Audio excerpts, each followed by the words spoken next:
누가복음 15장 11절 말씀을 함께 보도록 하겠습니다.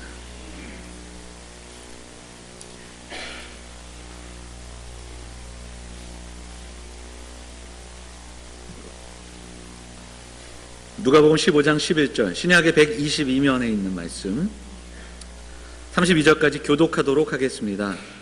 찾으신 줄 알고 봉독합니다. 또 이르시되 어떤 사람에게 두 아들이 있는데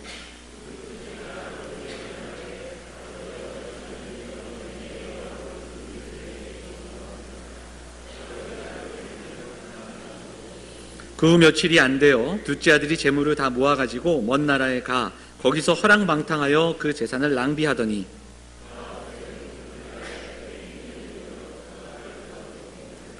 가서 그 나라 백성 중 한 사람에게 붙여 사니 그가 그를 들로 보내어 돼지를 치게 하였는데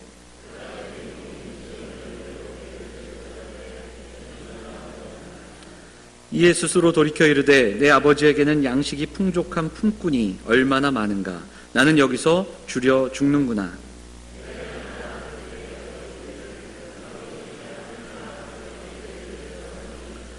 지금부터는 아버지의 아들이라 일컬음을 감당하지 못하겠나이다. 나를 품꾼의 하나로 보소서 하라 하고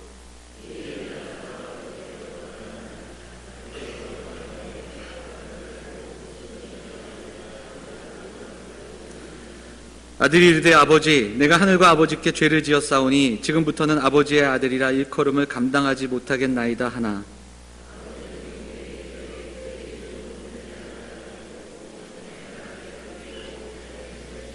그리고 살찐 송아지를 끌어다가 잡으라. 우리가 먹고 즐기자.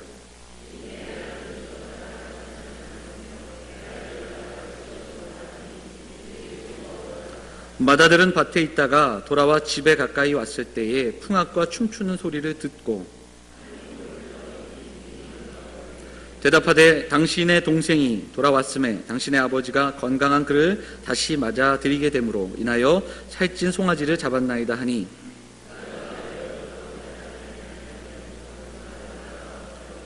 아버지께 대답하여 이르되 내가 여러 해 아버지를 섬겨 명을 어김이 없거늘 내게는 염소 새끼라도 주어 나와 내 벗으로 즐기게 하신 일이 없더니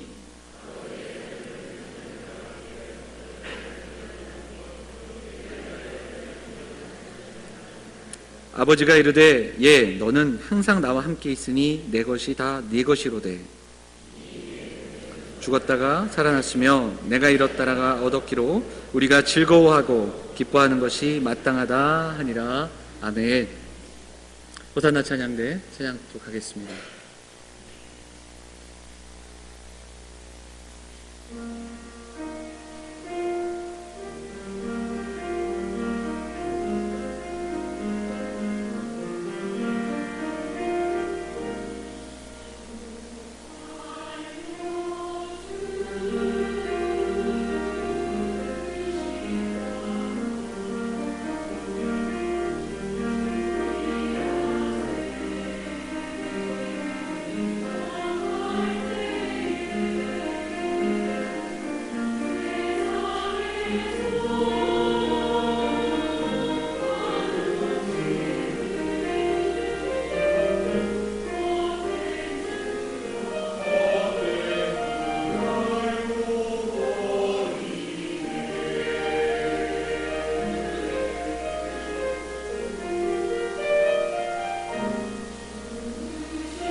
귀한 찬양 감사드립니다.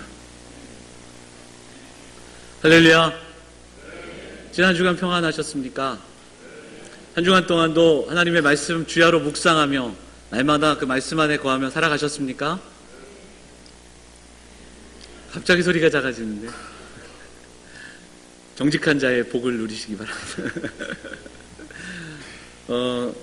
우리 양옆에 계신 분들 인사 나누겠습니다. 반갑습니다. 잘 오셨습니다. 그렇게 인사할까요? 같이 인사하도록 하겠습니다. 네.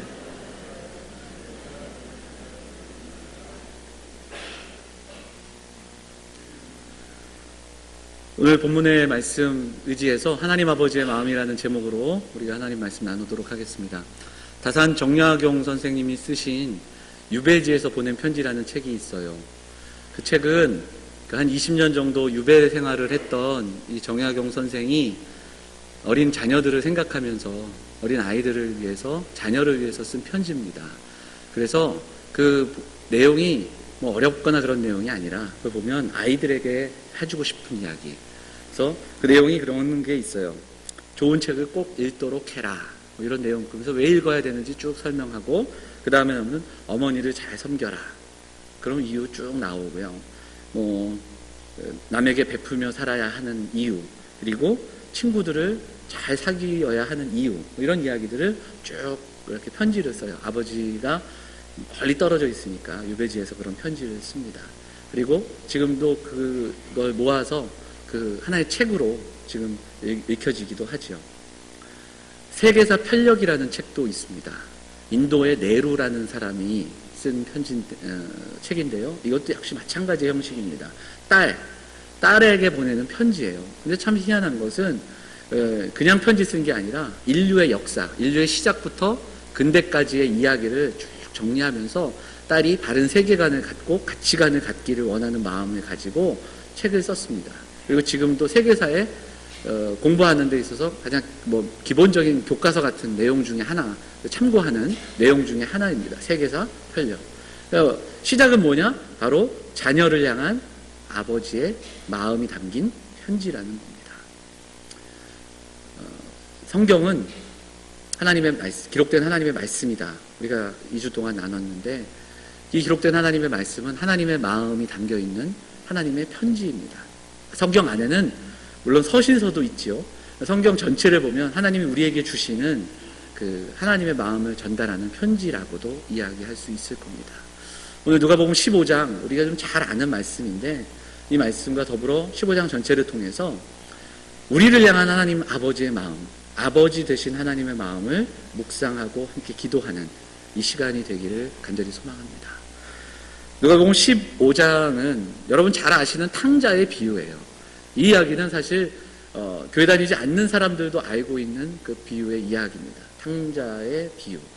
그런데 사실 이 15장에는 세 개의 비유가 나와요. 탕자의 이야기만 있는 게 아니라 세 개의 이야기가 함께 나옵니다. 그리고 어찌 보면 이건 하나의 이야기예요. 하나의 이야기인데 비유로 예수님이 세 가지를 얘기해 주신 겁니다. 자, 이 비유를 말씀하실 때 왜 비유를 이야기하셨는가, 이 이야기를 왜 시작하셨는가도 성경에 나옵니다. 15장 1절과 2절 한번 볼까요? 같이 읽어보겠습니다. 15장 1절과 2절 같이 읽겠습니다. 모든 세리와 죄인들이 말씀을 들으러 가까이 나아오니 바리새인과 서기관들이 수군거려 이르되 이 사람이 죄인을 영접하고 음식을 같이 먹는다 하더라. 이렇게 되어 있어요. 예수님이 말씀을 전하시는데 거기에 다양한 사람들이 있었던 것 같아요. 바리새인과 서기관들이 그 말씀을 듣고 있는데 그런데 그들이 함께 있는 자들을 둘러보니까 누가 있었냐면 세리, 그 당시 사람들이 죄인 취급했던 사람들이 그 자리에 있던 거예요. 세리와 여기서의 죄인은 그들이 보는 시각이에요. 그래서 죄인이라고 그 당시에 많은 사람들에게 손가락질 받고 그렇게 여겨졌던 사람들이 그 자리에 있었습니다. 예수님에게 말합니다. 왜 저 사람들과 같이 먹으며 저 사람들에게도 이야기를 하냐고 불만을 털어놓으니까 예수님이 그 얘기를 듣고 들려주시는 이야기가 15장 전체의 이야기예요. 그러니까 하나의 이야기라고 보는 게 맞을 겁니다. 오늘 본문의 이야기는 같은 이야기, 맥락의 내용들이 나옵니다. 첫째는 3절부터 7절까지는 어떤 내용이 나오냐면 양 100마리가 있는데 이렇게 시작하는 거예요. 우리가 이것도 잘 알죠? 100마리가 있는데 한 마리를 잃어버렸습니다. 그러니까 주인이 그 양을 찾으러 가는 거죠. 두 번째는 어떤 여자가 10드라크마가 있는데 이렇게 시작돼요. 동전을 잃어버린 겁니다. 돈을 잃어버린 거예요. 동전이라고 하지만 꽤 가치가 있는 동전을 잃어버린 겁니다. 금화를 잃어버렸다고 생각하시면 돼요. 그것을 찾는 장면이 나옵니다.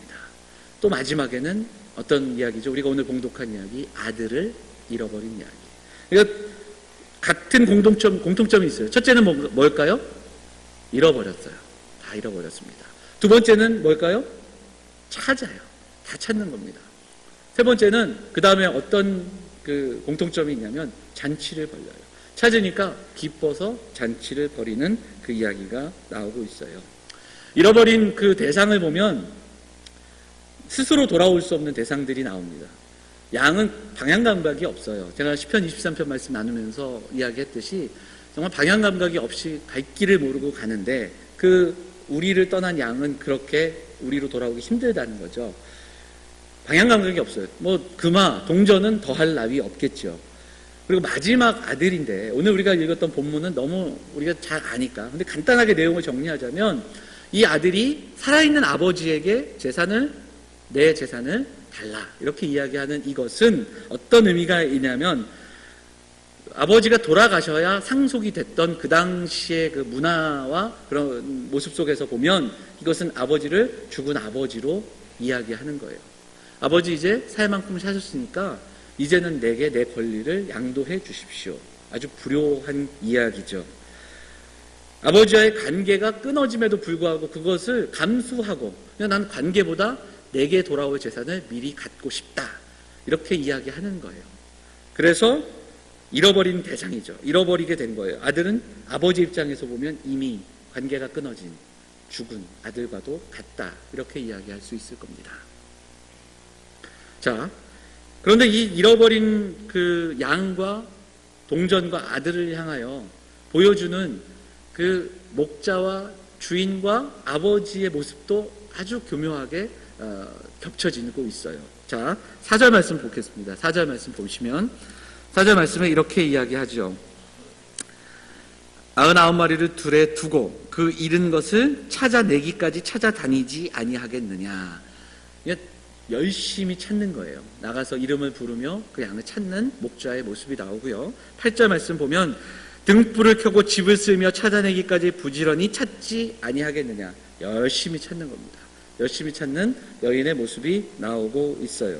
그리고 마지막으로 20절 보면 아직도 거리가 먼데 아버지가 그를 보고 측은히 여겨 달려가 목을 안고 입을 맞추니 이렇게 이야기하고 있습니다.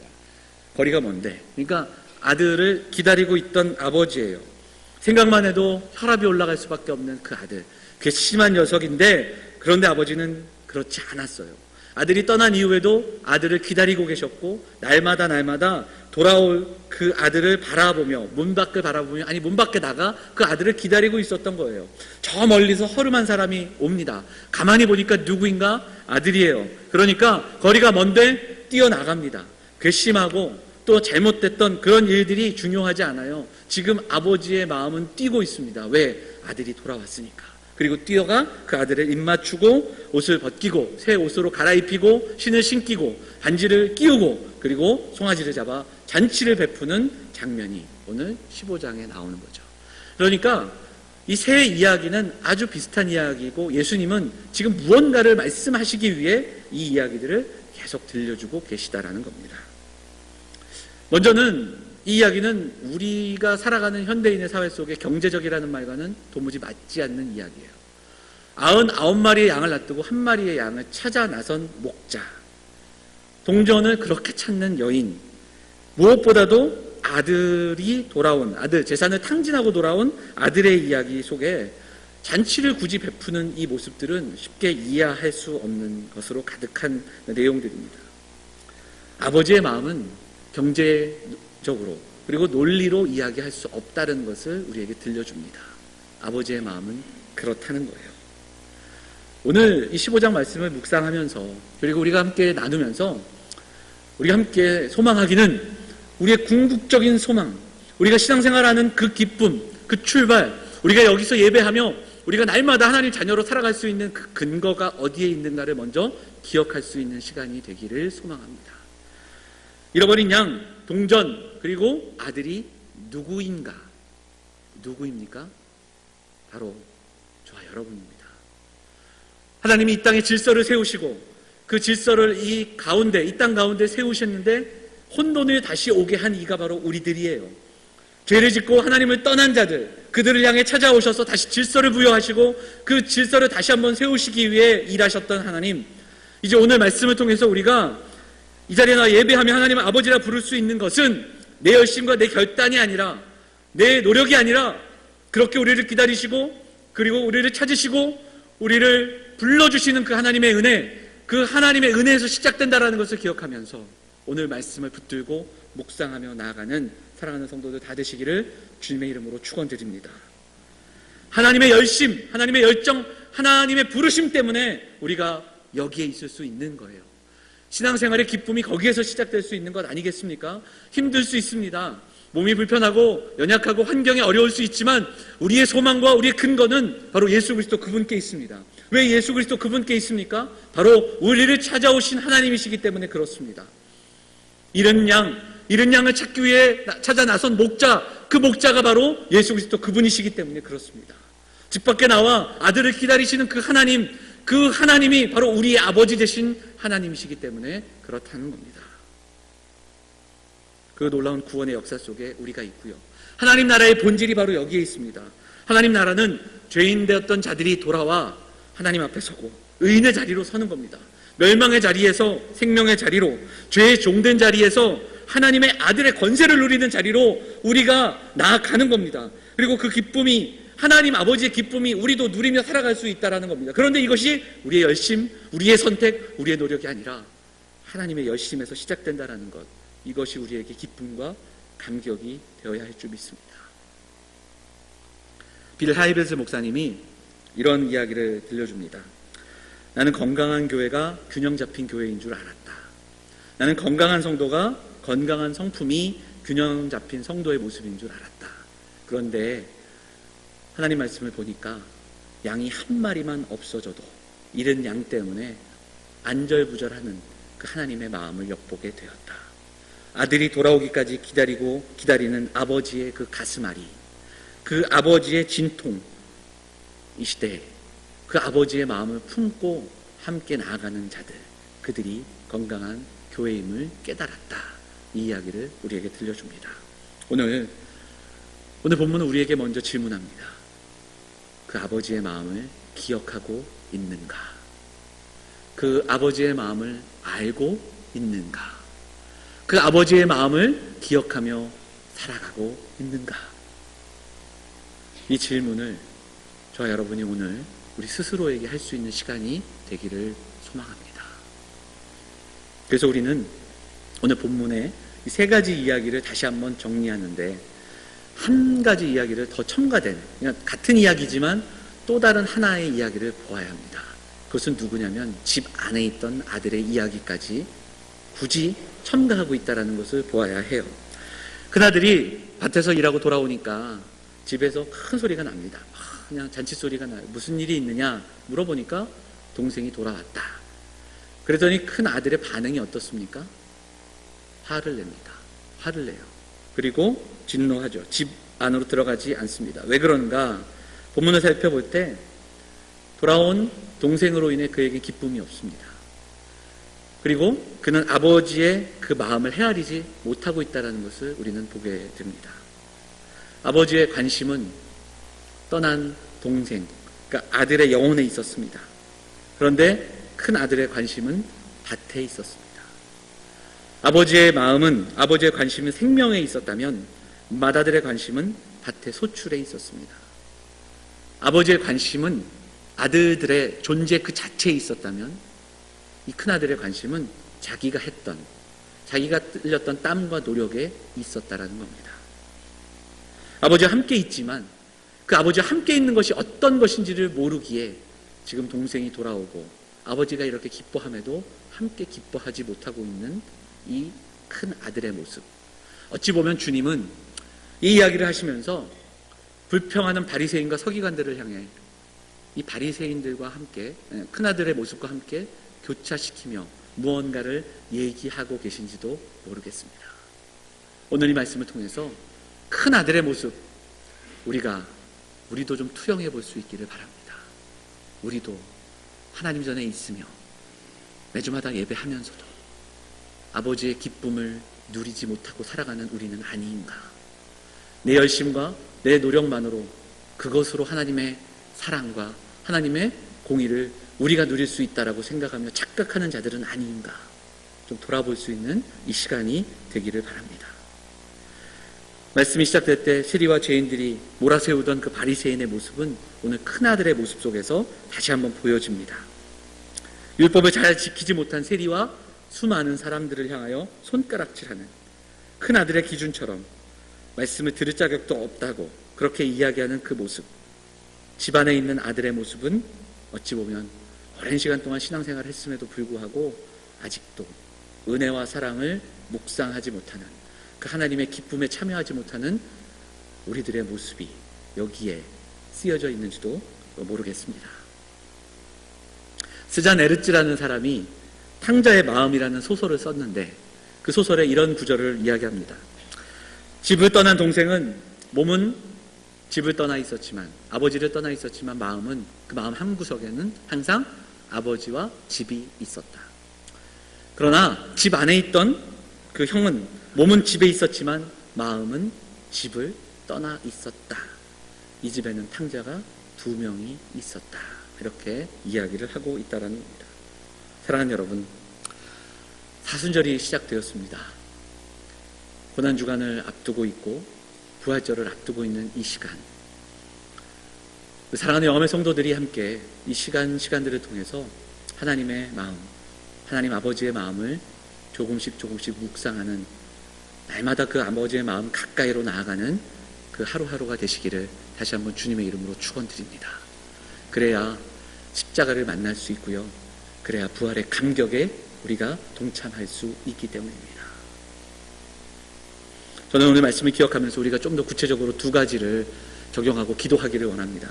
사랑하는 영암의 성도들이, 첫째는 잃은 양, 잃어버린 동전, 그리고 집을 떠난 아들을 향한 목자와 주인과 아버지의 모습을 우리가 나눴는데, 이 모습 속에 이 이야기를 꿰뚫고 있는 하나의 중요한 원리, 바로 은혜, 사랑, 은혜의 원리를 붙들며 나아가는 귀한 믿음의 성도들 되시기를 간절히 소망합니다. 필립 얀시는 세상은 점점 잃고 있다. 세상은 점점 세상 속에 사라지는 것이 있다. 어느 곳에서도 얻을 수 없는 것. 그래서 교회가 유일하게 줄 수 있는 그 한 가지, 그것은 바로 은혜이다. 이렇게 이야기를 하고 있습니다. 점점 은혜의 원리가 사라져가기에 교회는 점점점 이 은혜를 더 흘려보내고 은혜를 나누는 곳이 되어야 한다는 이야기를 우리에게 들려준다라는 겁니다.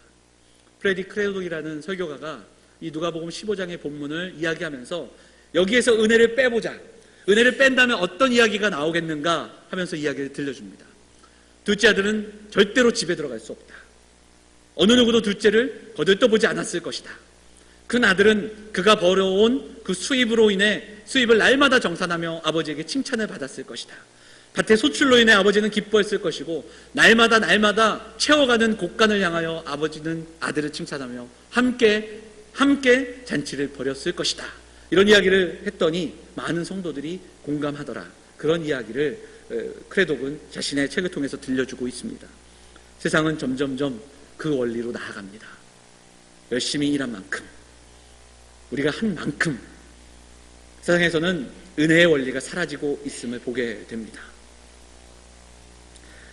아들이 용서를 빌어서 아버지가 용서한 것이 아님을 보아야 합니다. 그 전에 아들이 탕진한 재산들을 다 가지고 돌아와서 아버지가 함께 기뻐하고 잔치를 베푼 게 아니라는 겁니다. 문제가 해결되고 또 잃어버린 돈을 찾고 환경이 좋아져서 잃어버린 건강이 회복되어서 잔치를 벌이는 게 아니라는 겁니다. 그 아들을 향한 은혜, 그 마음, 돌아왔다라는 그 사실만으로 기뻐하며 또 그를 회복시키시는 그 아버지의 은혜, 그 한 가지 행복, 이 가정에는 그로 인해 잔치가 벌어지고 있다라는 겁니다. 여러분, 은혜가 무엇입니까? 값없이 주신 선물입니다. 우리가 하나도 한 것이 없는데 우리에게 주신 선물인 줄 믿습니다. 그럼 은혜는 무엇입니까? 우리가 하나님의 은혜와 사랑을 더 받기 위해 우리가 애쓰고 노력할 것이 없다라는 거예요. 하나님의 은혜는 우리가 애쓰고 노력하기 이전에 우리에게 주셨습니다. 어떠한 것도 하나님의 사랑에서 끊을 수 없다라는 겁니다. 왜? 하나님은 우리에게 은혜를 주셨기 때문에 그렇습니다. 사도 바울은 이 사실을 알았기 때문에 그 어느 것도 우리를 하나님의 사랑에서 끊을 수 없다고 선포한 것입니다. 하나님의 사랑, 하나님의 은혜, 하나님의 그 깊으신 사랑을 알았기에 그 이야기를 우리에게 선포하고 있습니다. 오늘 그리고 사순절 기간을 보내는 사랑하는 성도들이 날마다 이 하나님의 은혜를 깊이 묵상하는 시간들이 되기를 원합니다. 오늘 우리가 말씀 붙들고 기도할 때 우리를 향한 하나님의 은혜, 이 깊은 하나님의 사랑을 붙잡고 나아가는 저와 여러분 될 수 있기를 간절히 소망합니다. 두 번째로 오늘 본문의 말씀을 통해서 우리가 하나님 앞에서 우리가 어떤 존재인지를 다시 한번 기억하고 하나님이 우리를 어떻게 대하시는지를 우리가 바라보는 그런 시간이 될 수 있기를 간절히 원합니다. 여러분, 하나님 앞에 우리는 어떤 존재입니까? 일은 한 마리의 양과 같은 그 일은 아들. 하나님은 오늘 우리를 그렇게 대하십니다. 우리 한 사람 한 사람의 영혼이 상처받아 하나님은 우리보다 더 어쩔 줄을 몰라 하시는 균형을 이루시는 그 하나님 아버지의 마음, 우리가 이 시간에 묵상할 수 있기를 바랍니다. 며칠 전에 성도님 한 분과 이야기를 나누는데 우연히 잠깐 동안 나눴지만 그 이야기의 끝은 자녀들 이야기였어요. 그러니까 시작과 끝이 항상 자녀입니다. 우리 부모님들은 가슴에 자녀들 기도 제목을 달고 살기 때문에 그런 것 같아요. 자녀들 이야기하다가 그런 이야기를 하셨어요. 자녀를 키우면서 보니까 부모의 마음을 알 것 같고 하나님의 마음을 조금 알 수 있을 것 같다. 이런 이야기를 들려주시더라고요. 제가 돌아오면서 정말 그런 생각들을 계속 하게 되더라고요. 아, 맞다. 그러면서 떠올랐습니다. 잊고 있었던 저희 큰아이를 낳을 때 우리 주은이가 태어났던 날 오랜 산통 끝에 결국 수술을 해서 아이를 낳았는데 이제 아이가 나오면 보호자를 부르잖아요. 그래서 딱 보여주는데 정말 이상하게 생겼더라고요. 아이가 나오면 정말 이상해요. 그죠? 그래서 처음엔 놀라고 그 다음에는 막 가슴이 뛰는데 견딜 수가 없더라고요. 그리고 이제 산모가 병원에 있고 장모님과 같이 있고 전 집으로 돌아왔어요. 집에 돌아왔는데 잠이 안 오는 거예요. 너무 가슴이 벅차더라고요. 뛰고 그러다가 눈물이 나더라고요. 아, 내가 우리 부모님께 이런 존재였겠구나. 내가 태어날 때 우리 아버지, 어머니도 이렇게 가슴이 뛰셨겠구나. 이런 생각을 하게 되고 또 하나님 앞에 내가 이런 존재이겠구나. 이런 생각을 하니까 눈물이 나더라고요. 사랑하는 여러분, 오늘 누가복음 15장을 통해서 아들을 기다리는 아버지는 바로 오늘도 우리를 바라보시고 기다리시는, 우리를 향하여 두 팔 벌리신 하나님 아버지, 그 마음이 여기에 쓰여져 있는 줄 믿습니다. 우리가 오늘 이 말씀을 통해 우리가 얼마나 귀한 존재인지를 깨닫고 묵상하는 시간이 되었으면 좋겠습니다. 연변 과기대 교수님이신 정진호 교수가 쓴 책에 보면 어떤 이야기를 들려줍니다. 캐나다에서 있던 이야기인데 그 이야기를 우리에게 들려줘요. 한 장애인 부부가 살았습니다. 장애인 부부가 살았는데 둘 다 장애를 갖고 있다 보니까 여러 가지로 힘들었어요. 아이를 낳고 싶었습니다. 어려운 가운데 아이를 낳았어요. 얼마 되지 않아 유산하게 됐습니다. 둘째를 가졌는데 또 유산을 했어요. 기도하는 가운데 셋째를 가졌습니다. 셋째를 가졌는데 얼마 지나지 않아 병원에서 이 아이가 희귀병을 가졌다. 태어나도 1시간 이상 살 수 없는 그런, 태어나면 곧바로 죽게 된다. 그러니까 이렇게 찾아보니까 뇌가 머리 밖으로 나오는 뭐 그런 희귀병인데, 그래서 의사가 선택을 빨리 해라. 지금 얼마 되지 않았으니까 지금 이 선택을 하라는 게 어떤 얘기인지 아시죠? 이 부부가, 장애인 부부가 고민을 하고 기도했습니다. 그리고 결론을 내렸어요. 이 아이를 낳겠다. 1시간은 살아있어도 우리의 아이고 하나님 주신 선물이다.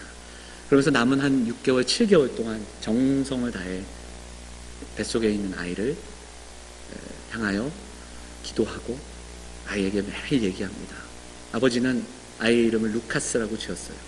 매일 그 아이 이름을 부르면서 그 아이에게 축복합니다. 그리고 그 아이에게 찬양을 불러주고 말씀을 들려주고, 그렇게 10개월이 지나 아이가 태어났습니다. 얼마나 기뻤는지. 아이가 너무 힘든 상황에서 나왔지만 그 아이를 두 부부가 꼭 안고 기도하기 시작합니다. 그 아이를 바라보는데 1시간이 지났어요. 하루가 지났어요. 이틀이 지나고 3일이 지납니다. 17일 동안 아이가 살아 있었답니다.